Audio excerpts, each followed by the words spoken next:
Hello दोस्तों, आज कुछ विशेष खास होने वाला है। यदि आप चैनल पे तो आप सबसे पहले देखिए छंद। इस तरह से आज तक किसी ने छंद नहीं पढ़ाया होगा, तो आज हम पढ़ेंगे छंद। यदि आप चैनल पर नए हैं तो चैनल को सब्सक्राइब जरूर करें एवं वीडियो को लाइक करें। प्रत्येक प्रतियोगी परीक्षा में, चाहे वो किसी भी क्लास की परीक्षा हो, तो छंद हर पेपर में आएगा। तो छंद को हम एक बार में सॉर्ट आउट करके देखें। इसको हम इतना तैयार करें कि कहीं से भी आ जाए, तुरंत 10 सेकंड में इसका सॉर्ट आउट करें। चलिए तो हम वीडियो को शुरू करते हैं।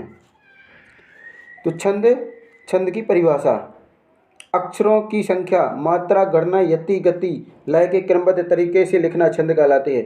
यानी छंद क्या है? जब हम किसी चीज़ को मात्रा, गणना, यति, गति और लय के साथ उसे गाते हैं या लिखते हैं तो उसे क्या कहते हैं? हम छंद कहते हैं। क्योंकि यदि छंद में लय, तुक, यति, गति या मात्रा ना हो तो हम छंद को नहीं गा सकते हैं। तो यति क्या कहलाती है? जहाँ हम छंद में गाते गाते रुकते हैं तो उसे कहते हैं हम यति। और जहाँ हम एक समान धारा प्रवाह के साथ गाते रहते हैं तो उसे कहते हैं हम गति। और लय, जिस लय में या जिस धुन में हम गाते हैं तो वो कहलाती है उसकी लय। जैसे रहीमन पानी राखिए, बिन पानी सब सून, जहाँ हम रुके हैं उसे कहते हैं यति। और जहाँ हम सीधे धारा प्रवाह गाते रहते हैं उसे कहते हैं हम गति। और जिस लय में हमने गाया तो उसे कहते हैं हम लय, या जिस धुन में गाया उसे कहते हैं हम लय कहते हैं। तो यह सब क्या कहलाता है? छंद कहलाता है। क्योंकि छंद को बिना लय, तुक, यति, गति और गणना, मात्रा, गणना के साथ नहीं गा सकते हैं। तो इसके उदाहरण हैं जैसे चौपाई, दोहा, शायरी। तो छंद शब्द चंद्र धातु से मिलकर बना। छंद कैसे मिलकर बना? चंद्र धातु से मिलकर बना, जिसका अर्थ होता है खुश करना। यानी ऐसी शब्द रचना जिससे हृदय गदगद हो जाए, खुश हो जाए, उसे कहते हैं हम छंद। तो छंद के पहले 4 चढ़ हुआ करते थे। तुक छंद की क्या है? आत्मा होती है। जो तुक है वो क्या है? छंद की आत्मा होती है।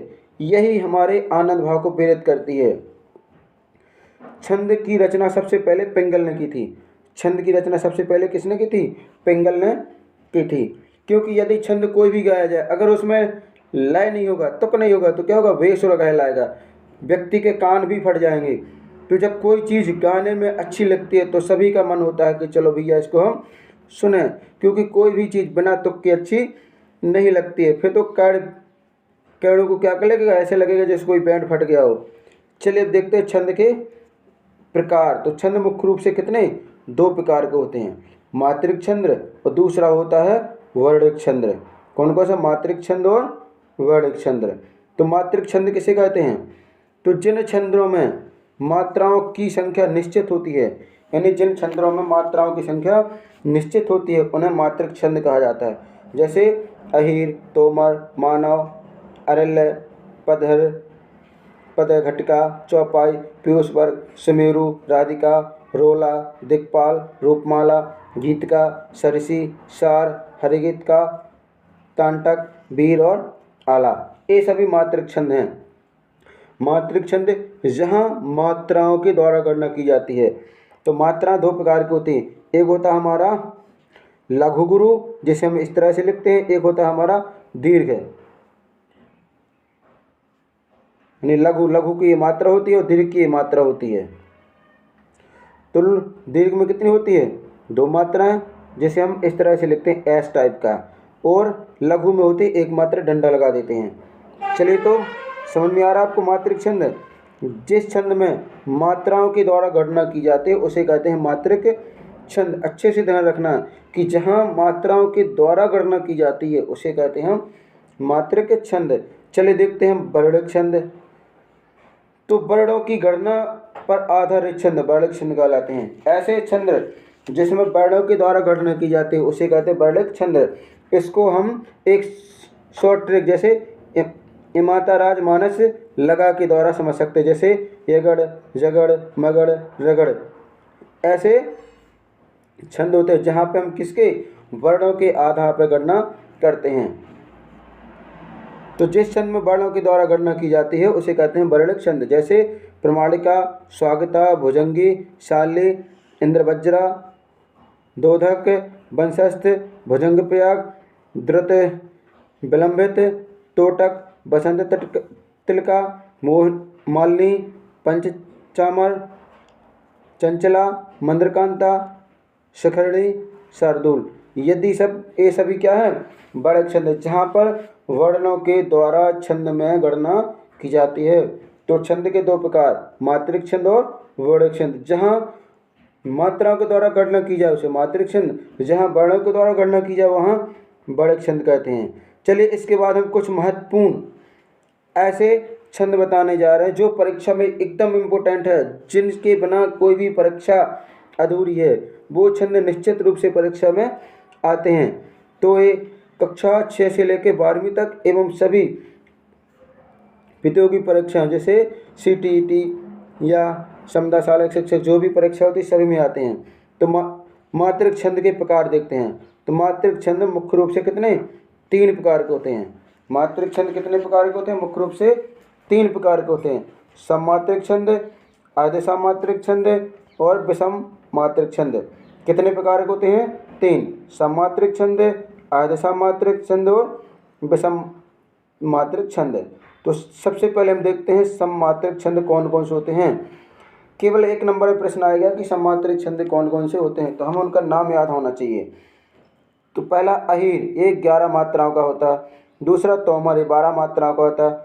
तीसरा हमारा मानव, ये 14 मात्रा का होता है। अरेल, पदधर, पद्धटका, चौपाई, ये सभी कितने 16-16 मात्राओं के होते हैं। अगला पीयूष वर्ग, सुमेरु, ये दोनों कितने 19-19 मात्राओं के होते हैं। चलिए राधिका, ये 22 मात्राओं का होता है। रोला, दिक्पाल, रूपमाला, ये सभी 24-24 मात्राओं के होते हैं। गीतका में कितनी मात्रा होती है? तो गीत का मात्रा होती है 26। सरसी में 27 मात्रा होते हैं, यानी गीतका से एक ज़्यादा होती है। अगला सार, सार में कितनी 28 मात्रा होती हैं। हर गीतका में भी 28 मात्रा होती है। ताटंक में कितनी 30 मात्रा होती हैं। वीर या आला में होती हैं 31 मात्राएं। तो अब मात्राएं अच्छे से याद रख सकते हैं कि किस छंद में कितनी मात्राएं होती हैं। चलिए हमारा दूसरा टॉपिक है अर्धसमात्रिक छंद। अर्धसमात्रिक छंद किसे कहते हैं? चलिए तो इसमें कौन कौन से आते हैं, इनकी मात्रा भी हम देख लेंगे। बरबेग, विषम छंद में 12 मात्राएं, समचरण में 7 मात्राएं, दोहा, विषम और सम मात्राएं। यानी बरबेग में क्या होता है, विषम चरण में होती है 12 मात्राएं, यानी 1 और 3 में, और सम चरण 2 और 4 में होती है 7 मात्राएं। दोहा के भी 4 चरण होते हैं। तो विषम में 13, यानी पहले तीसरे में 13 मात्रा, दूसरे और चौथे में 11 मात्रा होती हैं। सोठा, ए भैया ये दोहा का उल्टा काम करता है। दोहा काम करता है ये उसका उल्टा काम करता है। इसके विषम चरण में 11 मात्रा और सम चरण में 13 मात्रा होती हैं। आता है उल्लाला, तो विषम में 15 और सम में 13 मात्रा होती है। जितने भी विषम चरण होते हैं जैसे 1, 3, 5, 7, इसमें होते हैं 15 मात्रा और सम में होती हैं 13 मात्राएं। चलिए अब देखते हैं विषम मात्रिक छंद। इसमें कुंडलिया, कुंडलिया किस किस से मिलकर बना? दोहा और रोला से मिलकर बना है। छप्पा रोला और उल्लाला से मिलकर बना है। चलिए हम नेक्स्ट शुरू करते हैं प्रतियोगी परीक्षा में आने वाले महत्वपूर्ण टॉपिक, जिनको सबसे पहले हमें पढ़ना है। तो कौन कौन से हैं? पहला है चौपाई। यह एक सममात्रिक छंद है। चौपाई क्या है? यह एक सममात्रिक छंद है। परीक्षा में ऐसे पूछा जाता है कि चौपाई क्या है? सममात्रिक छंद, विषममात्रिक छंद, अर्धसमात्रिक छंद। तो हमें लगा देना है सममात्रिक छंद। चौपाई का एक सममात्रिक छंद, क्योंकि इसके प्रत्येक चरण में 16-16 मात्राएं होती हैं। कितनी मात्रा होती हैं? 16-16 मात्राएं होती हैं। जैसे चलिए, यही विधि राम सबई समझावा, यही विधि राम सबई समझावा, गुरुपद पद्म हरस सिर नावा। तो हमें इसकी क्या करना? मात्रा करना है। तो इसमें कितनी मात्रा हैं?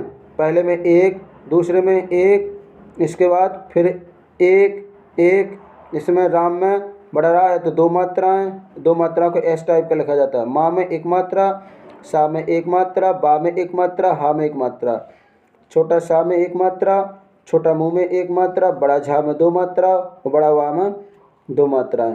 तो इस तरह से हो जाएंगी हमारी कितनी 16 मात्राएं, 16 हो जाएंगी। देखो 1, 2 3 4 5 6 7 8 9 10 11 12 12 और 4 16 मात्रा हो जाती हैं। चलिए इसमें भी हम देखें। चलिए तो इसमें देखते हैं मात्राएं। गुरु में एक मात्रा, यानी गुरु पद, पद में हरा शिष्य नावा, तो इसकी हम मात्राएं गिनते हैं। तो इसमें एक मात्रा, इसमें एक मात्रा, इसमें एक, पा में एक, दा में एक, पा में एक, दा में एक, मा में एक, हा में एक, रा में एक, सी में एक, सी में एक, रा में एक, बड़ा नाम है 2, बड़ा वा में 2 मात्रा। अब गिनते हैं हम 1 2 3 4 5 6 7 8 9 10 11 12, 12 और 2 14, 14 2 16, तो हमारी कितनी मात्रा होती हैं? 16 मात्रा होती हैं। चलिए अब जय हनुमान ज्ञान गुण सागर में देखते हैं। तो जा में एक, या में एक, हा में एक, ना में एक, बड़ा मा में 2 मात्राएं, ना में एक, बड़ा ज्ञा में 2 मात्रा, ना में एक, इसमें एक मात्रा, गा में, ना में एक मात्रा, बड़ा सा में 2 मात्रा, गा में एक और रा में एक। गिनते हैं 1 2 3 4, 4 2 6 7, 7 2 9 10 11 12, 12 और 2 14, 14 और 2 16। इस तरह से हमारी कितनी मात्रा हुई? 16। तो चौपाई के प्रत्येक चरण में कितनी?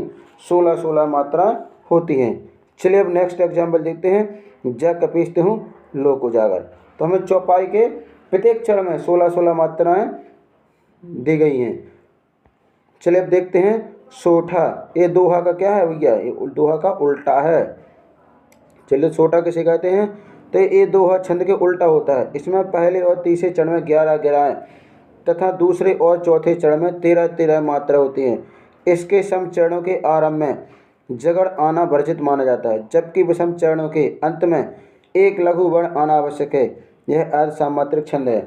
तो सोठा क्या है हमारा? सोठा है अर्ध सामात्रिक छंद। यहाँ पे हम लिख सकते हैं अर्ध सममात्रिक छंद। तो दोहा हमारा क्या है? सोठा क्या है हमारा? अर्ध सममात्रिक छंद है। चलिए तो इसका एग्जाम्पल हम देखते हैं। जैसे इसका एग्जाम्पल है कपिकर, कपिकर हृदय विचार, दीन मुद्रिका डारी तबे, जन अशोक अंगार, लीन हरसी उठकर गेहूँ। कभी कभार दोहा यदि सोठा हमसे पढ़ते नहीं बनता तो इसको हम रामा करते। रामा कपिकर हृदय विचार, दीन मुद्रिका डारी तब, जन अशोक अंगार, लेने हरसी उठ कर गयो। तो इस तरह से इसकी हम मात्रा गिन सकते हैं। ये है पहला, ये दूसरा चरण, ये तीसरा चरण, ये चौथा चरण। तो इसके पहले और तीसरे चरण में कितनी मात्रा होती हैं? 11 11। दूसरे और चौथे चरण में कितनी मात्राएं होती हैं? 13 13 मात्राएं, क्योंकि ये दोहा का उल्टा है। चलिए तो का में एक मात्रा, का में एक मात्रा, पा में एक मात्रा, का में एक मात्रा, रा में एक मात्रा, हा में एक मात्रा, दा में एक मात्रा, या में एक मात्रा, छोटी बी में एक मात्रा, बड़ा चा में 2 मात्रा, रा में एक मात्रा, बड़ी दी में 2 मात्रा, छोटी नी में एक, इसमें कितनी हो जाएगी? इसमें एक मात्रा, क्योंकि हा लगा है, ना तो वैसे याद है तो कोई मतलब का नहीं है। इसमें एक मात्रा, छोटा मुंह में एक मात्रा और छोटी द्री में एक मात्रा, बड़ा का में 2 मात्रा, इसमें 2 लगाना था। बड़ा डा में 2 मात्रा, छोटी री में एक मात्रा, छोटा ता में एक मात्रा और इसमें एक मात्रा। इस तरह से हमारे हो जाएगी कुल कितनी? 16 मात्रा, यानी 11 और 13 के इतने से 24 मात्रा हो जाएंगे। यहाँ से यहाँ तक आएंगे हमारे में कितनी? 11 मात्रा। यहाँ से यहाँ तक आएंगे 13 मात्रा, और टोटल 11 धन 13 बराबर हो जाएगा 24 मात्रा हो जाएगी। चलिए अगला देखते हैं हमारा हरि गीतिका किसे कहते हैं।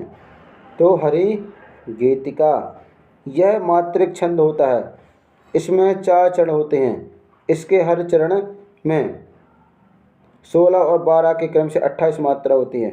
तो मात्रिक छंद तो, लेकिन कैसा है? सममात्रिक छंद है। कैसा है? सममात्रिक छंद है। इसके हर चरण में 16 और 12 के क्रम से 28 मात्राएं होती हैं। इसके अंत में लघु गुरु का प्रयोग अधिक प्रसिद्ध है। लघु लाग विधि का निपुण अवलोके पुर शोभा सही। इसका एग्जाम्पल था कि लघु लाग विधि की निपुणता अवलोक पुर शोभा सही। तो इसकी मात्रा भी हम गिन सकते हैं, एक एक एक दो दो चार पाँच छः सात सात दो नौ 10 से 11 12 13 14 15 16 17 18 19 20 21 22 23 24 25 26 27 और 28। कुल मात्रा कितनी हो गई? 28 मात्रा होगी। चलिए इसका अगला इसी में एग्जाम्पल है कि बन बाग कूप तड़क सरिता सुबह सब शक को कही मंगल प्रफुल्ल तोरण पताका केतु ग्रह ग्रह शोभई बनिता पुरुष सुंदर चतुर छवि देख मुनि मन मोहई। अगला आता हमारा दोहा। ये बहुत इंपॉर्टेंट है, दोहा हर परीक्षाओं में पूछा जाता है। चलिए तो दोहा को पढ़ते हैं। यह अर्ध मात्रिक छंद है, अधिकतर 9 से 12 तक ये प्रश्न पूछा जाता है दोहा कैसा है। तो दोहा है अर्ध सामात्रिक छंद, क्योंकि 11 और 13 से मिलकर बना है, 24 बनता है। तो इसलिए कैसे, ना तो समय ना पूरा विषम है, तो ये अर्ध सामात्रिक छंद है। ये सोठा छंद के विपरीत होता है। अब इसमें कहा कि सोठा छंद के विपरीत होता है, यानी दोहा सोठा का उल्टा, सोठा दोहा का उल्टा होता है। इसमें पहले और तीसरे चरण में 13 मात्राएं और दूसरे और चौथे चरण में 11 मात्राएं होती हैं। इसमें चरण के अंत में लघु होना आवश्यक है, लघु यानी छोटी मात्रा होना आवश्यक है। तो दोहा छंद क्या है? आधि सामात्रिक छंद है, जिसके 4 चरण होते हैं। इसके पहले और तीसरे चरण में 13 मात्राएं, दूसरे और चौथे चरण में 11 मात्राएं होती हैं। चलिए तो ध्यान रखना हमें, दोहा के कितने चरण होते हैं? 4 चरण होते हैं। पहला चरण, दूसरा चरण, तीसरा चरण और चौथा चरण। तो ये पहला, दूसरा, तीसरा और चौथा। तो पहले और तीसरे चरण में 13 मात्रा, दूसरे और चौथे चरण में 11 मात्रा होती हैं।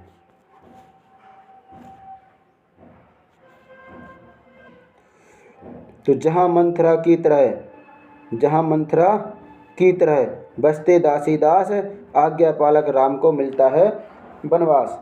इस उदाहरण में 4 चरण, सम चरण में 11 मात्रा और विषम चरण में 13 मात्रा होती हैं, एवं चरण के अंत में यति है। अतः यह क्या है? यह दोहा छंद है, अर्ध सामात्रिक छंद है। चलिए हम मात्रा को गिन सकते, कैसे? कि रही मन पानी राखिए बिन पानी सब सून पानी गई न उबरे मोती मानस चून। तो रही मन में एक एक एक। चलिए इसकी मात्रा को हम फिर से गिनते हैं कि रामेक हामेक मामेक नामेक। बड़ा पा में 2 मात्रा, बड़ा नी में 2 मात्राएं, बड़ा रा में 2 मात्राएं, छोटी खी में 1 मात्रा और एड़ी। तो हमारी कुल कितनी मात्राएं? इसमें एड़ी में आ जाएगा 2 मात्राएं। तो 1 2 3 4 5 6 7 8 9 10 11 12 और 13 मात्रा होती हैं। छोटी भी में 1 1 2 और 2 4, इसमें भी 2, तो 6 7 8, इसमें 2 8 2 10 और 1 11। तो हमारे कितने हो जाएंगे? 13 और 11 प्लस में हो जाएंगी 24 मात्राएं। चलिए तब देखते हैं इसका अगला क्या है? इसमें 4 चरण होते हैं। पहले तीसरे चरण में 13 दूसरे और चौथे चरण में 11 मात्रा होती है। चलिए नेक्स्ट उदाहरण रोला छंद है। कौन सा? रोला छंद है। यह एक मात्रिक छंद है जिसमें 4 चरण होते हैं। इसके प्रत्येक चरण में 11 और 13 के क्रम से 24 मात्रा होती है। तो इसमें क्या होता है? इसके भी 4 चरण होते हैं, प्रत्येक चरण में 11 और 13 के क्रम से 24 मात्रा होती है। इसके अंत में 2 गुरु और 2 लघु वर्ण होते हैं। अंत में क्या होता है? 2 गुरु और 2 लघु वर्ण होते हैं। चलिए तो इसका एग्जाम्पल है कि नीलांबर परिधान हरित पट सुंदर है, सूर्य चंद्र युग मुकुट मेखला रत्नाकर है, नदियाँ प्रेम प्रवाह फूल तारे मुंडन हैं, बंदी जन खग वृंद शेष फन सिंहासन है। अगला एग्जाम्पल है जिसे हम कुंडलिया के नाम से जानते हैं कि यही सायनो काम राम को सुवर्ण कीजिए, पर स्वार्थ के काज शीश आगे धर दीजिए। यही सियानो काम राम को सुमरन कीजिए, पर स्वार्थ के काज शीश आगे धर दीजिए। तो ये क्या है हमारा, ये है हमारा रोला छंद। चल अब देखते हैं नेक्स्ट। अब शुरू होता है हरि गीत, यानी गीत का छंद। क्या है, गीत का छंद। यह मात्रिक छंद है। इसके 4 चरण होते हैं। प्रत्येक चरण में 14 और 12 के क्रम से 16 मात्रा होते हैं। अंत में लघु और गुरु स्वर होता है। तो गीत का में क्या होता है, मात्रिक छंद जिसके 4 चरण होते हैं। 14 और 12 के क्रम में 26 मात्रा होती हैं। अंत में लघु और गुरु स्वर होता है। चलिए इसका एग्जाम्पल है, हे प्रभु आनंद दाता ज्ञान हमको दीजिए, शीघ्र सारे दुर्गुणों को दूर हमसे कीजिए, लीजिए हमको शरण में, हम सदाचारी बने, ब्रह्मचारी धर्म रक्षक, वीर व्रत धारी बने। तो किसका एग्जाम्पल है, हमारा एक गीतिका का एग्जाम्पल है। चलिए अब देखते हैं हरि गीत का। तो गीतका में कितनी मात्राएं थी, गीतका में मात्राएं थी हमारी 14 और 12 क्रम से 26। इसके लिए एक ट्रैक हरि गीतका के लिए कि गीतका में 26 मात्राएं और हरि गीतका में हरि शब्द लग गया तो एक हाकी एक राकी, ऐसे हम समझ सकते हैं। तो कुल कितनी मात्रा हो जाएंगी हमारे पास, 28 मात्रा हो जाएंगी। यानी 16 और 12 के क्रम से 28 मात्रा हो जाएंगी। उसमें 14 12 के क्रम से, इसमें 16 और 12 के क्रम से 28 मात्राएं हो जाती हैं। चलिए तो इसकी, यह मात्रिक छंद है। इसके 4 चरण होते हैं। प्रत्येक चरण में 16 और 12 के क्रम से 28 मात्रा होती है। इसके अंत में लघु तथा गुरु स्वर का प्रयोग अधिक प्रसिद्ध है। चलिए तो इसका एग्जाम्पल देखते हैं। मेरे इस जीवन की है तू सरस साधना कविता, मेरे तरु की तू कुसुमत प्रिय कल्पना लतिका, मधुमय मेरे जीवन की प्रिय है तू कल कामनी, मेरे कुंज कुटीर द्वार के कोमल चरण गामनी। तो हरि गीत का, तो इसके कितना 16 और 12 के यति से कितनी मात्रा होती हैं, 28 मात्रा होती हैं। चलिए अगला है हमारा उल्लाला छंद। तो यह मात्रिक छंद है। इसके प्रत्येक चरण में 15 और 13 के क्रम से 28 मात्रा होती है। इसमें कितने 15 और 13 के क्रम से 28 मात्राएं होती हैं। इसका एग्जाम्पल है, करते अभिषेक पयोध हैं बलिहारी इसे वेश की, करते अभिषेक पयोध हैं बलिहारी इसे वेश की, हेत मातृभूमि तू सत्य ही सगुण मूर्ति सर्वेश की, करते अभिषेक पयोध हैं बलिहारी इसे वेश की, हे मातृभूमि तू सत्य ही सगुण मूर्ति सर्वेश की। चलिए तो आपको वीडियो कैसा लगा आप हमें कमेंट्स करके ज़रूर बताइएगा। इसी प्रकार के हिंदी व्याकरण पाने के लिए हमारे चैनल हंगामा ऑफ साइंस पर की प्लेलिस्ट में हिंदी व्याकरण देखें। पीडीएफ पाने के लिए हमें कमेंट्स करें। आपके लिए हम जो वीडियो लाते हैं तो आपका भी एक हल्का सा फर्ज बनता है कि आप वीडियो को लाइक करें एवं दूसरे लोगों तक भेजें, जैसे वो भी इस टॉपिक को अच्छे से तैयार कर सकें। एवं सभी प्रकार की प्रतियोगी परीक्षा में प्रश्न उत्तर पाने के लिए हमारे चैनल से जुड़ रहें। Thanks for watching this video. आपका इंतज़ार नेक्स्ट वीडियो के लिए।